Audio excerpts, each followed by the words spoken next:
अस्सलामुअलैकुम, टैक्स और आपके साथ मैं हूं सबा शेख। और आज का जो हमारा टॉपिक है बहुत ज़्यादा इंपॉर्टेंट भी है, इंटरेस्टिंग भी है और बहुत ज़्यादा इस पर बात भी की जा सकती है और बात करेंगे। तो आज का जो हमारा टॉपिक है वो है टेक्नोलॉजी ड्राइवन स्टार्टअप्स, और इस पर बात करने के लिए हमारे साथ मौजूद होते हैं टैक्स एक्सपर्ट अनवर काशिफ मुमताज़। अस्सलाम वालेकुम, कैसे हैं आप? मैं ठीक हूँ लक्ष्य, आप बताएं खैरियत? बिल्कुल ठीक ठाक सर। जो आज आपने ये टॉपिक सिलेक्ट किया है, इसके हवाले से मुझे बहुत सारे लोगों ने सबसे पहले तो ये कहा कि पहले तो आप इस टॉपिक को ज़रा एलिब्रेट कर दें, क्योंकि इसमें बड़ी गुंजाइश है बातचीत करने की, बड़े सारे क्वेश्चंस हैं। देखिए, हम हमेशा टॉपिक पिक करते हुए सोचते हैं कि लोगों के लिए थोड़ा सा एक चैलेंज भी हो, हाँ। और उनके लिए अपॉर्चुनिटी भी हो कि वो समझेंगे क्या चीज़ है। तो बेसिकली ये इंफॉर्मेशन टेक्नोलॉजी और आजकल के जैसे आप देख रहे हैं वो दुनिया भर में टेक बिजनेस जो है ना वो बढ़ता जा रहा है। ठीक। अब आप देखेंगे कि आपको मुख्तलिफ कंपनीज जो हैं वो डिलीवरी दे रही हैं, और पूरा उनका जो सिस्टम है इंफॉर्मेशन बेस्ड है। और इसी तरह ये टेक्नोलॉजी ड्रिवन जो है ना, मतलब from A go to the end of that business transition वो टेक्नोलॉजी सपोर्ट कर रही है। ऑल्दो ये एक तरह से ह्यूमन रिसोर्स के लिए एक चैलेंज है, क्योंकि जितना ज़्यादा ये बिजनेसेस अंदर आते जाएंगे उतनी जॉब अनएम्प्लॉयमेंट बढ़ती जाएगी। लेकिन ये आप इसको अवॉइड नहीं कर सकते, बिकॉज ये अब जो है ना एक जिनी जो है वो बाहर आ गया है बोतल से, और वो जो है उसको बंद करना मुश्किल है। तो आपको ये देखना है कि इस चैलेंज के साथ हमने कैसे सरवाइव करना है। सही। दुनिया भर में जो बिजनेसेस हैं उनको गवर्नमेंट सपोर्ट करती हैं, उनको इंसेंटिव्स देती हैं, और ताकि वो हार्नेस करें। और इसी तरह पाकिस्तान में भी इन्होंने टेक्नोलॉजी ड्रिवन बिजनेसेस जो हैं, स्टार्टअप्स जो हैं, उनको 3 साल की एग्जिबिशन दी है। और ये बड़ी अहम चीज़ है, और ये कि लोगों को ये पता होना चाहिए कि 3 साल एक बड़ा सिग्निफिकेंट टाइम होता है जिसके लिए उनको ये एग्जिबिशन मिली है। ताकि लेकिन इसको प्रमोट सही तरह नहीं किया जा रहा। तो हुकूमत को इसको प्रमोट करना चाहिए ताकि लोग जो हैं इस बिज़नेस में आ रहे हैं या अपना बिजनेस प्लान बनाएं तो वो टेक्नोलॉजी ड्रिवन बिजनेस करने की कोशिश करें, उसको अपने बिजनेस में टेक्नोलॉजी का ज़्यादा से ज़्यादा इस्तेमाल करें। लेकिन उनको ये जहन में भी रखना चाहिए कि 3 साल के बाद उनको अपना टैक्स एक्सचेकर को देना है। 3 साल के बाद उनको ये नहीं हो कि 3 साल आपने बिजनेस किया और ये जो टेक्नोलॉजी का काम है इसमें ये भी बड़ा एक खदशा होता है कि जी लोग जो हैं बड़ी जल्दी गायब हो जाते हैं। तो ये जो सूरत हाल है इसमें गवर्नमेंट को इस चैलेंज को भी इनकाउंटर करना चाहिए। और ये G20 के इशू लेवल पे भी ये डिस्कस हो रहा है, बिकॉज इंटरनेशनल टैक्स सिस्टम बन रहा है। दुनिया भर में टेक्नोलॉजी क्योंकि आ रही है, उसके बिजनेसेस हो रहे हैं, तो अब वो कहाँ टैक्स होगी, कैसे टैक्स होगी, इस पे OECD जो है वो अपने मॉड्यूल्स बना रहा है। तो ये बेसिकली नया सब्जेक्ट है जो कि जिसको पाकिस्तान हमेशा लेट होता है हर चीज़ में। तो हमारा इस सब्जेक्ट को लाने का मकसद ये है कि लोगों को जो अरबाब इख्तियार हैं उनको ये एहसास हो कि बिज़नेस तो अच्छा है, इसमें 3 साल की एग्जिबिशन भी अच्छी है, लेकिन ये एग्जिबिशन जो है ये ऐसा ना हो कि एग्जिबिशन के बाद वो लोग आपको नज़र ना आए। तो ये जो सूरत हाल है कोई गवर्नमेंट को डिसीव करके ना जा सके। इस सूरत हाल के तहत गवर्नमेंट को बड़ा अलर्ट होना पड़ेगा, उनको प्रॉपर्ली उनको मॉनिटर करना पड़ेगा, और फिर जाके ये उनको बेनिफिट भी होगा और वाइस वर्सा गवर्नमेंट को भी एक्सचेकर में पैसा आएगा। अच्छा, ये जो टैक्स कानून है इसके मुताबिक टेक्नोलॉजी ड्रिवन स्टार्टअप्स क्या है? देखिए, जो डेफिनेशन उन्होंने दी है, हाँ। उन्होंने ये कहा है कि टेक्नोलॉजी ड्रिवन जिनकी 10 करोड़ या 100 मिलियन से कम का टर्नओवर हो, वो उनका बिजनेस जो है from the word go to the end वो जो है वो टेक्नोलॉजी बेस हो। लाइक उनकी स्टार्ट, उनका अगर वो कोई ऑर्डर प्लेस करते हैं तो वो भी उससे हो, कोई ऑर्डर डिलीवर करते हैं तो वो भी टेक्नोलॉजी के ज़रिए उसकी कंफर्मेशन हो। तो ये बेसिकली टेक्नोलॉजी के तहत वो पूरा हेल्पफुल, उसको पूरी तरह हेल्प हो, टेक्नोलॉजी उसके अंदर इनकलकेट की हुई हो, तो वो जो है वो उनको ये मिल सकता है। और उन्होंने कहा है कि उसको पाकिस्तान बोर्ड जो है वो जो है उसको सर्टिफाई करे, और जब सर्टिफिकेशन के बाद वो कहते हैं कि उसके जिस साल सर्टिफिकेशन उसके साल 2 साल आपको और मिलेंगे, इस तरह 3 साल आपको एग्जाम्शन मिलेगी। 3 साल एग्जाम्शन मिल जाएगी इस पे। ठीक है, इस पर मजीद भी डिस्कस करेंगे। तो टैक्स और आप में यहाँ वक्त हुआ एक ब्रेक का, स्टे विद अस।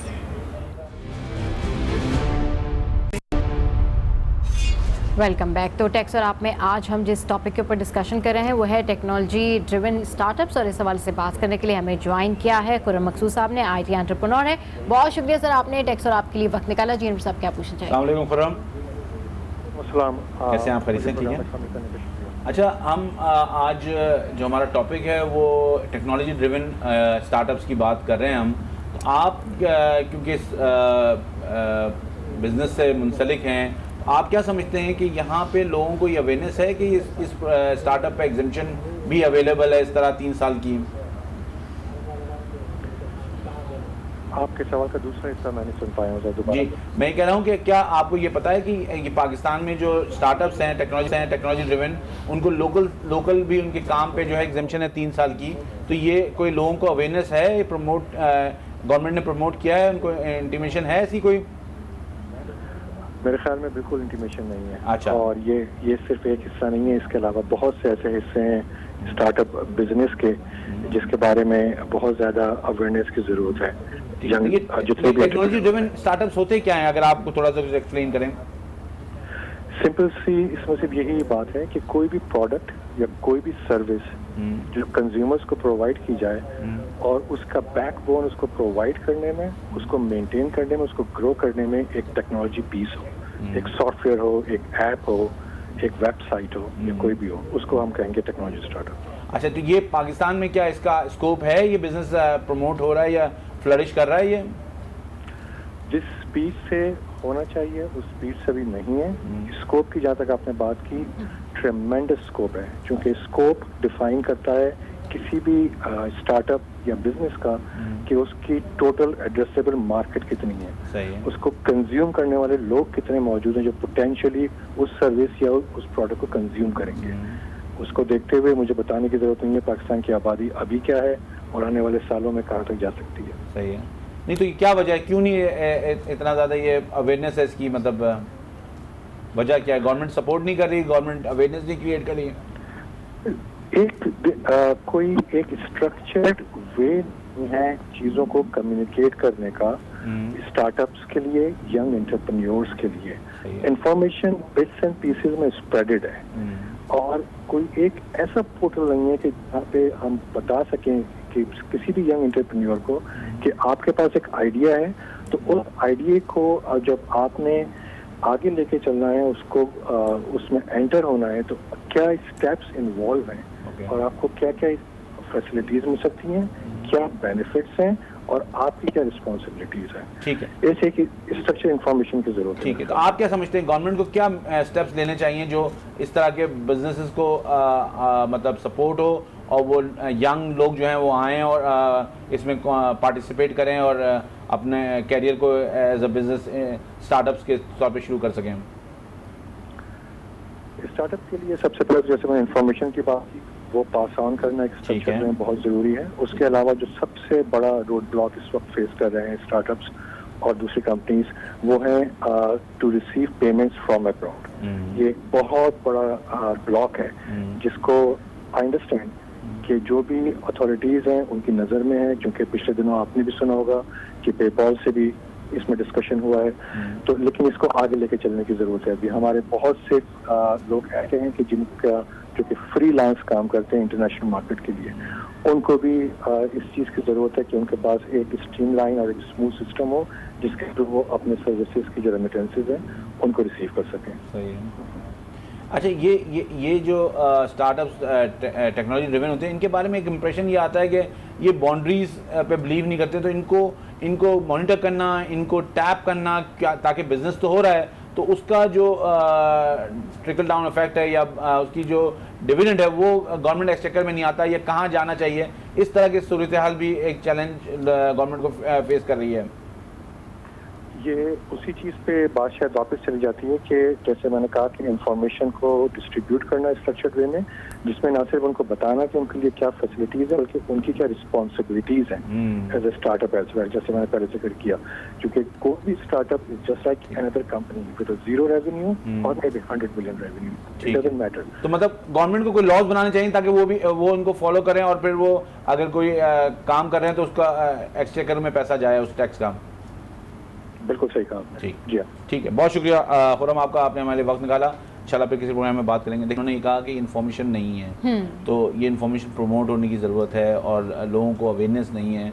दूसरी चीज़ उन्होंने कहा कि चैलेंज है जो बाहर से पैसे आते हैं उसके लिए गवर्नमेंट को एक पॉलिसी बनानी पड़ेगी, बिकॉज ये इंफॉर्मेशन टेक्नोलॉजी का जो बिजनेस है इसमें आपके पास बाउंड्री लेस आप कारोबार करते हैं। बिल्कुल, लेकिन लोगों को पता नहीं है इस हवाले आपको पता नहीं होता आप कहाँ कारोबार कर रहे हैं, तो उसमें पैसे बाहर से भी आते हैं और उसके लिए गवर्नमेंट को पॉलिसी बनाने की ज़रूरत है, क्योंकि पाकिस्तान इस वक्त FATF की ग्रे लिस्ट में है। तो ये बहुत एक मतलब सेंसिटिव इशू है, गवर्नमेंट उस पर पॉलिसी बनानी चाहिए ताकि जो टेक्नोलॉजी ड्रिवन बिजनेसेस हैं वो हार्नेस हो सकें और आगे बढ़ सकें।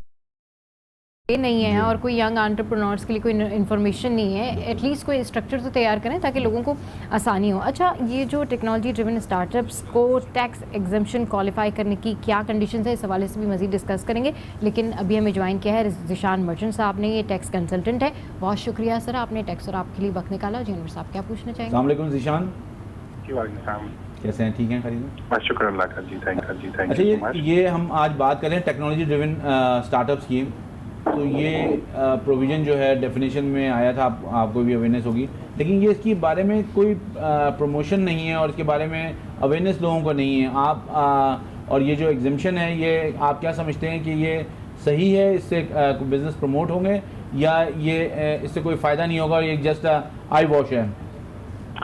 अनिल साहब, देखिए जैसा आपने बताया थोड़ी देर पहले मैं सुन रहा था कि सबसे पहला प्रॉब्लम जो जैसे खुर्रम साहब ने भी थोड़ी देर पहले कहा कि इशू ये है कि अवेयरनेस क्रिएशन नहीं है।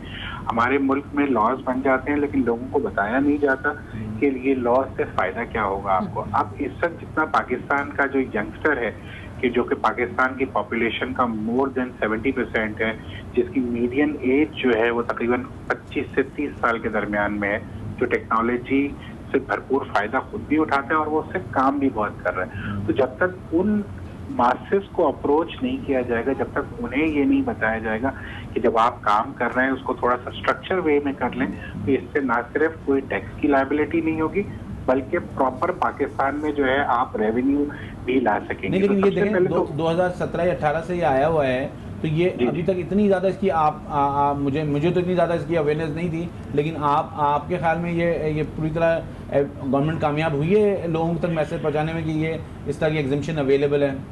देखिए, इसमें सबसे बड़ा फायदा कोई मिनिमम टैक्स नहीं लगेगा। दूसरा बड़ा फायदा कोई विदहोल्डिंग नहीं होगी 153 के सेक्शन में जब आप पेमेंट करेंगे। ये बहुत बड़े फायदे हैं। इसके अलावा 3 साल की इनकम टैक्स एग्जेम्पशन है। तो ये तो आजकल का यंगस्टर तो यही चीजें ढूंढ रहा होता है कि वो काम को किस तरह करे। यकीनन आपने सही कहा कि ये अवेयरनेस प्रॉपर्ली क्रिएट नहीं की गई है, लेकिन अगर जब इसको चैनलाइज किया जाए तो ये बहुत बड़ा पोटेंशियल है पाकिस्तान का कि जहां से जी सर बल्कि फॉरेन इन्वेस्टमेंट बहुत सारी आ सकती है। अच्छा, मैं इसको एक और ऑल्टरनेट के तौर पे भी देख रहा था कि जो पाकिस्तान का एक बहुत बड़ा चैलेंज है जिसको हम time and again discuss, documentation है। अगर इस बिजनेस में लोग ज़्यादा आएंगे तो डॉक्यूमेंटेशन ऑटोमेटिकली हो जाएगी? यकीनन हो जाएगी कि जैसे देखें अब जो सॉफ्टवेयर जो एक्सपोर्टर्स हैं उनके ऊपर स्टेट बैंक की रिक्वायरमेंट है कि जो पैसा पाकिस्तान में आ रहा है तो वो स्टेट बैंक की मंथली रिपोर्टिंग भी होती है उनको। तो इसी तरीके से जब ये स्टार्टअप्स बनेंगे, जब ये स्टार्टअप्स ग्रो करेंगे और जब पाकिस्तान में पैसा आएगा तो ना सिर्फ स्टेट बैंक में रिपोर्टिंग होगी बल्कि इनकम टैक्स में भी रिपोर्टिंग होगी और ये विन विन सिचुएशन हो जाएगी। ना सिर्फ उन लोगों को एक प्रॉपर चैनल मिल जाएगा बल्कि उनको टैक्स एग्जेम्पशन जब मिली हुई होगी तो और से और वो ज्यादा काम करेंगे। ठीक है, लेकिन जीशान लोगों के जहन में ये भी है कि ये स्टार्टअप जो टेक्नोलॉजी ड्रिवन है, जो मैनुअली ड्रिवन स्टार्टअप्स है, उनको भी एग्जेम्पशन मिलनी चाहिए। आपका क्या ख्याल है इसमें? लेवल प्लेइंग फील्ड जो है ना सबको प्रॉपर इक्वल मिलनी चाहिए। जैसे अगर अब जो ये डेफिनेशन अगर इसकी हम देखते हैं तो इसमें ऐसा ये लगता है कि ये ना सिर्फ लोकल बल्कि जो एक्सपोर्ट कर रहे हैं दोनों को यकसा अवेलेबल है। अगर जैसे फॉर इंस्टेंस हम कोई सर्विसेज, ये स्टार्टअप जो है कोई सर्विस प्रोवाइड करते हैं टेक्नोलॉजी ड्रिवन और वो लोकली प्रोवाइड करते हैं, उसमें मेन जो डिफरेंस है टेक्नोलॉजी ड्रिवन है। If it is not a technology driven business service और प्रोडक्ट तो फिर लोगों का ये वो है कि हम भी तो नया बिजनेस शुरू कर रहे हैं, हमें इंसेंटिवाइज नहीं किया जा रहा। बेसिकली स्टार्टअप का जो कॉन्सेप्ट जो रिलेट होता है वो आईटी सर्विसेज से भी होता है, लेकिन ये बात आपकी बिल्कुल सही है कि अगर हमें यंगस्टर्स को टैप करना है या यंगस्टर्स के पोटेंशियल को एक्सप्लोर करना है और साथ में डॉक्यूमेंटेशन भी करनी है तो यकीनन आईटी से हटके भी इस चीज को गवर्नमेंट ऑफ पाकिस्तान को सोचना पड़ेगा। तो आपको बढ़ाना चाहिए इसका यकीनन मैं समझता हूँ कि इसको बढ़ाया जाएगा तो इससे बेहतर रिजल्ट आएंगे। डॉक्यूमेंटेशन को जो बहुत बड़ा स्टेप गवर्नमेंट लेना चाह रही है उसमें खासी मदद मिलेगी। ठीक है, बहुत शुक्रिया जीशान आपका, आपने हमारे वक्त निकाला।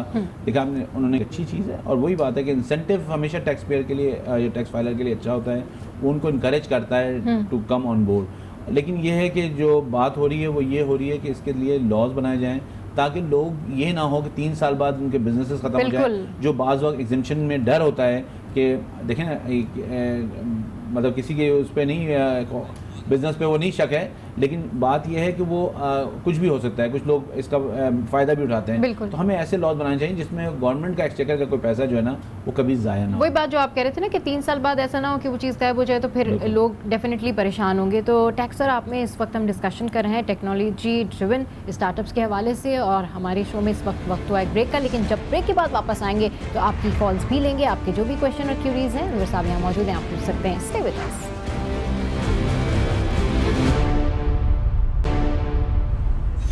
Welcome back. तो टैक्स और आप में जिस टॉपिक के ऊपर हम डिस्कशन कर रहे हैं वो है टेक्नोलॉजी ड्रिवन स्टार्टअप्स, और इस हवाले से आपके जो भी क्वेश्चन है, क्यूरीज हैं, आप हमें लाइव कॉल कर सकते हैं और अनवर साहब यहाँ मौजूद हैं, उनसे आप अपने क्वेश्चन और क्यूरीज पूछ सकते हैं। अच्छा अनवर साहब, ये जो टेक्नोलॉजी ड्रिवन स्टार्टअप्स को टैक्स एग्जेम्पशन क्वालिफाई करने की क्या कंडीशंस हैं? देखिए, जैसे मैंने शुरू में कहा था कि ये 100 मिलियन का आपका टर्नओवर अगर है लेस देन दैट तो आप उसके लिए क्वालिफाई कर सकते हैं।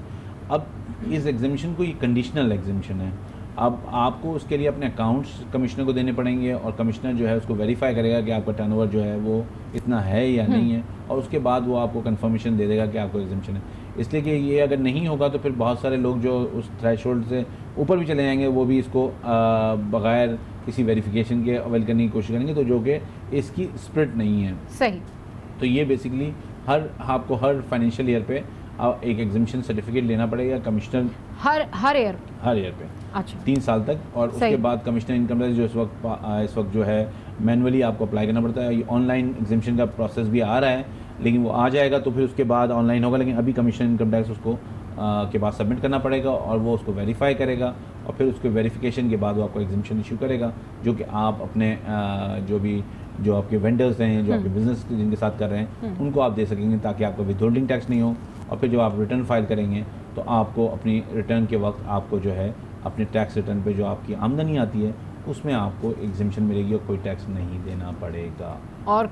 नहीं देना पड़ेगा। अच्छा, ये जो technology driven startups minimum tax के ज़ुमरे में आते हैं? जी, ये मिनिमम टैक्स इनको नहीं देना। अच्छा, टर्नओवर टैक्स नहीं देना उनको, वो उनको उससे भी बरियुज़्ज़मा करार दिया गया है, उनको एग्जेम्पशन दी गई है कि उनको मिनिमम टैक्स भी नहीं देना, उनको विथहोल्डिंग टैक्स भी नहीं होना, और उनको उनकी इनकम पे भी प्रॉफिट नहीं होना, जो कि बहुत ही एक अच्छा इंसेंटिव है। इसलिए आपकी कैश अच्छी हो जाएगी। और बिजनेसमैन के लिए सबसे इंपॉर्टेंट चीज़ होती है कैश लिक्विडिटी। जिस बिज़नेस के पास कैश लिक्विडिटी होती है वो उसको ये फिक्र नहीं होती कि बैंक से लोन लूँगा तो इंटरेस्ट ज़्यादा लगेगा, उसको ये फिक्र नहीं होती किससे बोरो करूँ, उसको ये फिक्र नहीं होती कि यार मेरे पास पैसे नहीं है और मुझे ये बिज़नेस करना है या मुझे ये अपॉर्चुनिटी आ रही है। तो आपकी कैश लिक्विडिटी बेहतर होगी तो आप नए ऑप्शंस पे जा सकते हैं, नई अपॉर्चुनिटीज़ पे जा सकते हैं, एक्सपेंशन पे जा सकते हैं, आप बिज़नेस को अच्छी तरह रन कर सकते हैं। तो ये मेरे ख्याल में 3 साल में, और 3 साल में कोई बिज़नेस मेरे ख्याल में सेट हो जाना चाहिए। कोई बड़ा अनयूजुअल होता है जहाँ पे नहीं होता, अदरवाइज़ 3 साल में अगर किसी ने बिज़नेस प्लान किया है 3 साल में उसके फॉल आउट्स और उसके जो भी रिपरकशंस है वो भी आने लगते हैं। अगर वो फ्लरिश करना है तो उसके रिजल्ट भी आने लगते हैं। तो मेरे ख्याल में 3 साल एक रिजनेबल टाइम है जिसमें आपके पास कैश लिक्विडिटी है, आपके पास ये लायबिलिटी नहीं है कि आपका टैक्स कटेगा क्योंकि 10% टैक्स कटता है, आपके पास ये नहीं है कि आपको मिनिमम टैक्स देना है, टर्नओवर पे भी टैक्स देना है, आपकी आमदनी पे भी टैक्स नहीं है। तो ये मेरे ख्याल में एक अच्छा इंसेंटिव है जिसका फ़ायदा उठाना चाहिए। और अगर जो हमारी यंग जनरेशन है और वो टैक्स बिजनेस में आना चाहती है, और ये एक सबसे इंपॉर्टेंट इसमें ये है कि ये ख़वातीन के लिए बड़ा इंपॉर्टेंट है, बिकॉज ख़वातीन जो है घर से बैठ के टैक्स बिजनेस कर सकती हैं। तो ये एक वो भी रास्ता है। लोगों को अगर पता चलेगा इस इंसेंटिव के बारे में तो बहुत सारे लोग आगे बढ़ेंगे। लेकिन अभी तो रजिस्टर नहीं कराया उन्होंने। फेसबुक पे आपने अगर आप देखें तो लोग कपड़े बेच रहे होते हैं, मेकअप का सामान बेच रहे होते हैं, लेकिन वो अभी तक उनको यही नहीं है कि रजिस्टर कराना है। तो ये भी एक बहुत बड़ा एरिया है जहाँ एफबीआर को काम करना चाहिए। मैं समझता हूँ उनको रजिस्टर करना चाहिए, उनकी जो ड्यू एग्जेम्पशन उनको देना चाहिए, लेकिन जब ड्यू टैक्स बने तो ड्यू टैक्स भी लेना चाहिए उनसे। बिल्कुल, जब ड्यू टैक्स बने तो ड्यू टैक्स भी लेना चाहिए। कॉलर ने हमें ज्वाइन किया है। अस्सलाम वालेकुम, कौन बात करें, कहाँ से? मैम आसिफ मारूफ है, मैं कराची से बात कर रहा हूँ जी। और मैं एक मिड साइज टेक्सटाइल एक्सपोर्टर हूँ जी जी। क्या पूछना चाहेंगे? मेरा क्वेश्चन ये है कि टेक्सटाइल सेक्टर एक्सपोर्ट में स्पेशली ऑलरेडी टैक्स नेट में है जी। तो हम तो ऑलरेडी विद होल्डिंग टैक्स अपनी जो प्रोसीड्स आती हैं उसके ऊपर हम देते हैं, बट अब इस साल से उन्होंने ये किया है कि ये जीरो रेटेड का सेल्स टैक्स के अंदर हम जो भी परचेजेस करते थे वो जीरो रेट पे करते थे। ठीक। बट अब उन्होंने इस साल से ये किया है कि उस पर आपको 17% सेल्स टैक्स रिकवर करना होगा अपने सप्लायर से और उसको डिपॉजिट करना होगा और फिर जब आप एक्सपोर्ट कर दें फिर उसको रिफंड लें। सही। मेरे ख्याल से ये जो रिफंड का जो है ये आपको पता है हमेशा से एक इशू रहा है कि रिफंड लेना गवर्नमेंट से कोई इतना आसान काम नहीं होता, इसमें बहुत कॉम्प्लिकेशंस होते हैं और आपका जो फंड है, आपका जो कैश फ्लो है वो बहुत इम्पैक्ट करता है। तो as a small and medium size वालों को तो बहुत ज़्यादा इसमें परेशानी भी है कि उन्होंने इतना एक high number of sales tax impose कर दिया है 17%। अगर ये ग्रेजुअली करते यानी लो नंबर से शुरू करते और फिर इसको हाई पे लेके जाते, लेकिन एक चीज़ जीरो से एकदम 17 पे कर दें तो, और सेकेंडली ये कि जो उनका रिफंड सिस्टम है वो भी अभी तक इतना इफेक्टिव नहीं है जो ये 72 आवर्स का कह रहे थे इनिशियली, 72 आवर्स में आपको रिफंड हो जाएगा। तो एक्सपोर्ट सेक्टर तो आपको पता है बिल्कुल आपकी बात टेक्नोलॉजी से आ गई है। मेरे ख्याल में बिल्कुल आपकी बात आ गई है। मेरे ख्याल में आपका जो कंसर्न है बहुत वैलिड है, इसलिए कि ये लिक्विडिटी, मैंने जैसे भी बात कर रहा था कि लिक्विडिटी का बहुत मेजर इशू होता है और टैक्स रिफंड जो है ना टाइमली नहीं मिलते, डिस्पाइट द फैक्ट कि गवर्नमेंट के बहुत कमिटमेंट से बहुत उन्होंने कहा कि हम आईटी रिलेटेड हम क्या कहते हैं इंफॉर्मेशन टेक्नोलॉजी के तहत हम रिफंड देंगे, हमारे पास सॉफ्टवेयर आ गया है, इवन देन वो नहीं हो रहा और वो उसकी वजह से लोगों की कैश लिक्विडिटी बड़ी मुतासर हो रही है। मेरे ख्याल में दोनों तरफ एक्सट्रीम्स हैं। जीरो रेटेड भी था तो ज़्यादती थी, बिकॉज देखें जीरो रेटेड जब होता है तो उसके नीचे जो सप्लाई चेन होती है वो पूरी अनडॉक्यूमेंटेड रहती है, होती है बिल्कुल।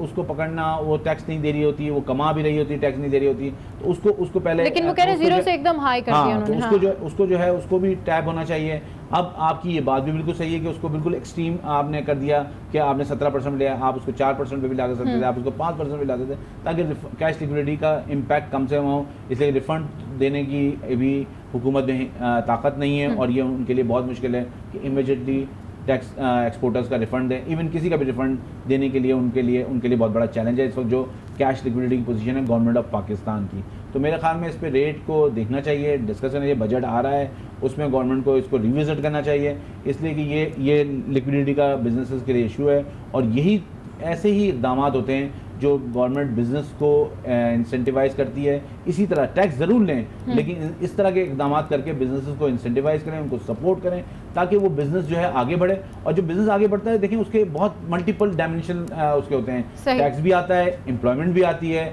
इकोनॉमिक एक्टिविटी भी जनरेट होती है। तो ये गवर्नमेंट को सोचना चाहिए। मेरे ख्याल में ये बिल्कुल वैलिड पॉइंट है कि कैश लिक्विडिटी का बहुत सीरियस इशू है फॉर बिजनेसमैन अगर रिफंड उनका स्टक हो जाता है तो। बिल्कुल सही कह रहे हैं। और रिफंड के वाले से वही कह रहे थे कि रिफंड के लिए कोई तो पॉलिसी मुरतब करें कि रिफंड तो एटलीस्ट पॉलिसी मतलब इफेक्टिव नहीं है। बिल्कुल। अच्छा ये बताएं कि जो टेक्नोलॉजी ड्रिवन स्टार्टअप्स को विद होल्डिंग टैक्सेस से भी एग्जम्पशन हासिल होगा। मैंने अभी बताया था कि उनको विद होल्डिंग, अब अगर आप सर्विस प्रोवाइडर हैं, ये सप्लाईज आवे तो आपका किसी के साथ काम करना, वो उनको काम करना है तो वो जो है वो टैक्स कटता है, उनको पेमेंट करता है। तो अगर वो टैक्स पेमेंट करता है तो आपका अगर सर्विस प्रोवाइडर है तो 10% आपका टैक्स कट रहा है और 10% टैक्स एक अच्छा अमाउंट होता है जो आपको उन्होंने एक सेज दे दिया है कि अभी आपकी विथहोल्डिंग नहीं होगी। इसी तरह सप्लाईज पे भी एक विथहोल्डिंग टैक्स है 4.5%, वो अगर आप सप्लाई कर रहे हैं तो वो टैक्स नहीं कट रहा तो आपको वो अमाउंट जो है कैश लिक्विडिटी तौर पे आपके अवेलेबल होगा। तो विथहोल्डिंग टैक्स से जो है भी आपको मुस्तस्ना करा दिया कि आपको कोई विथहोल्डिंग टैक्स आपका नहीं होगा if you are a startup, technology driven startup. बिल्कुल। तो ट्वीट भी शामिल करते हैं और साथ साथ की कॉल्स भी हम यहाँ पर रिसीव कर रहे हैं। तो ये फवाद शम्स साहब है और इन्होंने ट्वीट किया है और उन्होंने पूछा है कि startups needs funds to scale, why central bank is still not allowing local and international crowd funding platforms to operate here, also why are the laws pertaining to safeguarding the startups. Basically देखें इस वक्त जो challenge Pakistan को आ रहा है वो FATF का आ रहा है और FATF जो है वो फाइनेंशियल एस्पेक्ट को देख रही है। स्टेट बैंक मेरे ख्याल में पहले इतनी ज़्यादा स्ट्रिक्ट नहीं थी लेकिन उनको अब जो है FATF की वजह से उनको बहुत ज़्यादा कॉन्शियस होना पड़ेगा, बिकॉज अगर वो कॉन्शियस नहीं होंगे तो ये जो सूरत हाल है ये और गंभीर हो जाएगी और पाकिस्तान के लिए और तकलीफ का बायस बनेगी। तो ये जो चीज़ें हैं, इसमें मेरे ख्याल में जो भी फंडिंग्स अवेलेबल है उनको अलाउ करना चाहिए, मैं ये नहीं कह रहा, लेकिन उसकी SOP बनानी चाहिए, उसका कोई ना कोई लॉ बनाना चाहिए, उसके लॉ के मुताबिक अगर कोई चीज़ आ रही है। लेकिन मुझे इस वक्त ये नहीं पता कि FATF ने इस वक्त कोई पाबंदी लगाई हुई है कि इस तरह की फंडिंग्स को अलाउ ना करें, क्योंकि अगर उन्होंने जो कंडीशंस लगाई हुई हैं, उन कंडीशन में एक कंडीशन है, जब तक वो कंडीशंस ख़त्म नहीं होती या वो कंडीशन वो रिलैक्स नहीं करते, जब तक आपको ये फंडिंग्स अवेलेबल नहीं होगी। लेकिन हैविंग सेड दैट, लेकिन ये होना चाहिए, इसलिए इससे लोगों को कैश फ्लो उनका अच्छा होता है और बिजनेसेस जब मिलते हैं, उनको लिक्विडिटी मिलती है, तो बिजनेसेस आगे बढ़ते हैं। अच्छा, टेक्नोलॉजी ड्रिवन स्टार्टअप्स की जो एग्जम्पशन है वो लेना ज़रूरी है, और ये भी बताइएगा कि एग्जम्पशन हासिल होता है इससे ओवरऑल?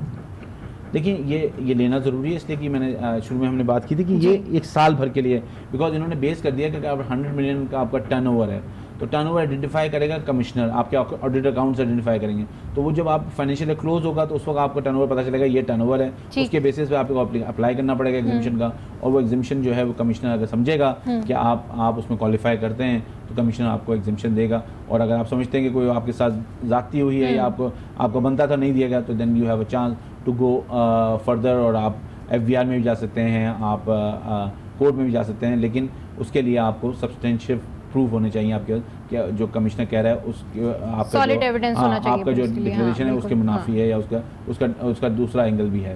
अच्छा, ये बताएं कि ये जो स्टार्टअप्स का एग्जम्पशन है, ये आपके ख्याल में हर तरह के बिजनेस को मिलना चाहिए?